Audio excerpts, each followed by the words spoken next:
নমস্কার বন্ধুরা, ঘর ফুটে আপনাদের স্বাগত জানাই। আজকে আমি আপনাদের সঙ্গে নারকেল আর আঙ্গুর দিয়ে একটা মজাদার সুস্বাদু রেসিপি বানিয়ে দেখাবো, যেটা খুব অল্প সময়ে কোনো অনুষ্ঠান বাড়ি বা পুজোর বাড়ির জন্য খুব তাড়াতাড়ি, খুব কম সময়ে আর খুব কম খরচে কিন্তু এটা বানিয়ে ফেলতে পারবেন বাড়িতে। তো চলুন, নারকেল আর গুড় দিয়ে সন্দেশ তৈরি করার জন্য আমি এখানে একটা নারকেল কুড়ে নিয়েছি। এবার তার গুড় এখানে আমি গুড় নিয়েছি, দেখো ছোট ছোট করে এভাবে কেটে নিয়েছি। এবার সন্দেশটা বানানোর জন্য আমি এখানে গ্যাসের মধ্যে একটা প্যান বসিয়ে দিয়েছি। প্যানটা গরম হয়ে গেলে এবার দেখো এতে আমি ঘি দিয়ে দেবো। এখানে আমি আমুল ঘিটা ব্যবহার করছি। তো দেখো ঘিটা আমি দিয়ে দিয়েছি। এবার এতে আমি গুড়টা দিয়ে দেবো।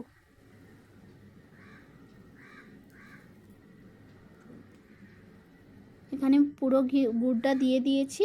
এবার গুড়টা আমি এভাবে হাতার সাহায্যে ধীরে ধীরে করে নেড়ে নেব, যতক্ষণ না পর্যন্ত গুড়টা গলে যায়। আঁচটা কিন্তু ধিমি আঁচেই রাখতে হবে, বেশি আঁচ দেওয়া যাবে না, তাহলে কিন্তু পোড়া পোড়া হয়ে যাবে। তো দেখো গুড়টা কিন্তু আমার গলানো হয়েই গেছে।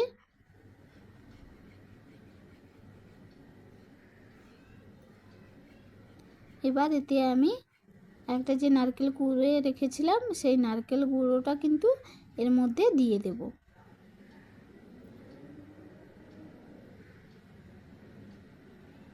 তো পুরো নারকেল কুড়াটা আমি দিয়ে দিচ্ছি।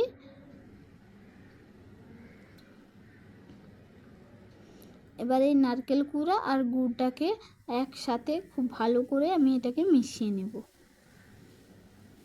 পুরো রান্নাটা কিন্তু অল্প আঁচেই করতে হবে, বেশি আঁচ দেওয়া যাবে না, কিন্তু এভাবে ধিমি আঁচে পুরো রান্নাটা কিন্তু করে নিতে হবে। তো দেখো এটা কিন্তু আমার মেশানো হয়ে গেছে। এবার এতে আমি 1 কাপ দুধ দিয়ে দেব। তো দেখো এখানে আমি 1 কাপ দুধ দিয়েছি।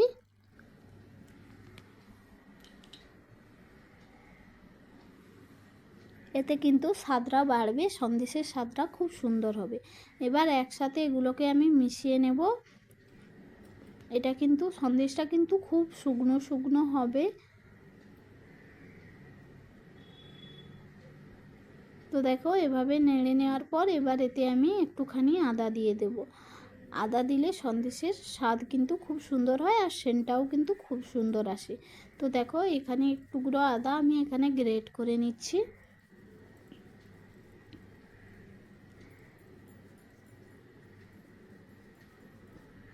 তো দেখো আদা কিন্তু আমার গ্রেট করা হয়ে গেছে। এবার একসাথে এগুলোকে আমি মিশিয়ে নেব।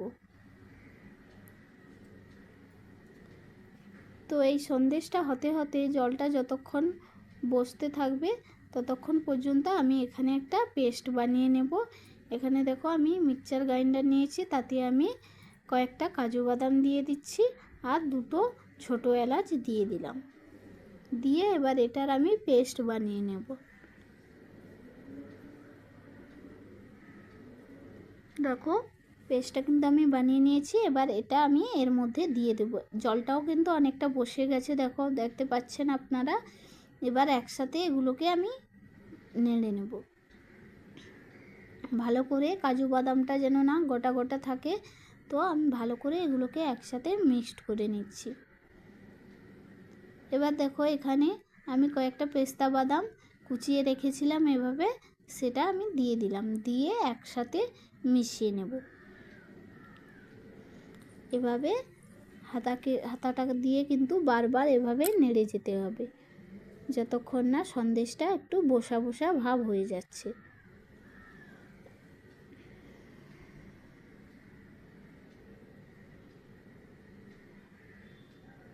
তো দেখো এটা কিন্তু আমার বসা বসা হয়ে আসছে। এবার এখানে আমি 1 চামচ কিন্তু ঘি দিয়ে দিলাম, দিয়ে ভালো করে এটাকে কিন্তু আমি নেড়ে নিচ্ছি। দেখো এভাবে কিন্তু এটাকে আমি পাক করে নিচ্ছি। তো আমার কিন্তু সন্দেশটা হয়ে গেছে। এবার এটাকে কিন্তু একটা পাত্রে করে আমি তুলে নেব। তো দেখো এখানে আমি একটা পাত্র নিয়ে নিয়েছি, এবার এতে আমি সন্দেশটা তুলে নেব।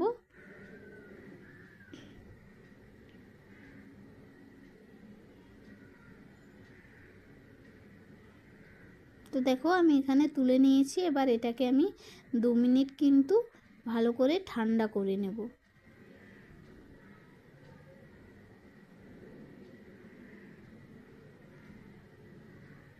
তো আমার ঠান্ডা হয়ে গেছে, এবার এটাকে কিন্তু আমি তৈরি করে নেব। তার জন্য আমি এখানে হাতে দেখো একটুখানি ঘি নিয়ে নিলাম, নিয়ে এবার হাতে আমি ভালো করে মেখে নেব, যাতে সন্দেশটা বানানোর সময় হাতে যাতে না লেগে থাকে।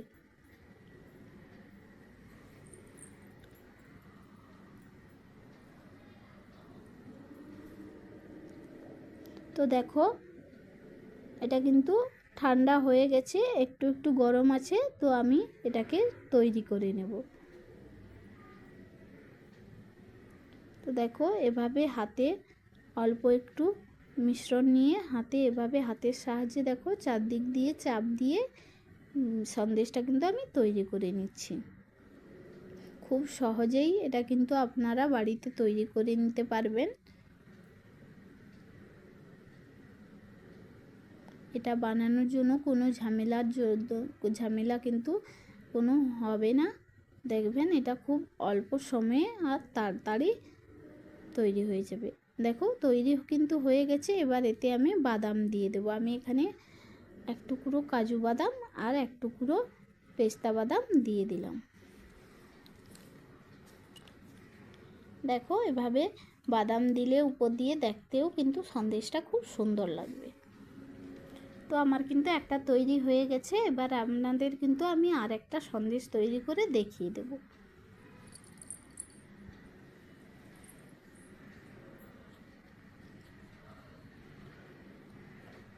তো দেখো আর একটা আমি আপনাদের তৈরি করে দেখাচ্ছি। এভাবে হাতের সাহায্যে চাপ দিয়ে দিয়ে কিন্তু তৈরি করে নিতে হবে। আপনারা পুজো বা কোনো অনুষ্ঠানে এভাবে তৈরি করবেন, দেখবেন এটা খেতে কিন্তু খুব সুস্বাদু আর খুব দুর্দান্ত হয়। আর এটার জন্য কোনো সময় লাগে না, বেশি সময় লাগে না, অল্প সময়ে কিন্তু এটা চটজলদি বানিয়ে ফেলা যায়। আর বাড়িতে থাকা কয়েকটা জিনিসেই কিন্তু এটা আপনারা খুব সহজে বানিয়ে ফেলবেন। এটা না আপনারা কিন্তু বাড়িতে একবার অবশ্যই ট্রাই করবেন।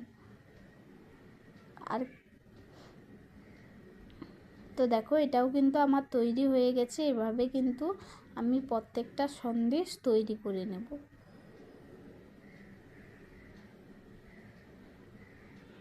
তো দেখো তৈরি হয়ে গেছে, আমি সবকটা সন্দেশ এভাবে তৈরি করে নেব।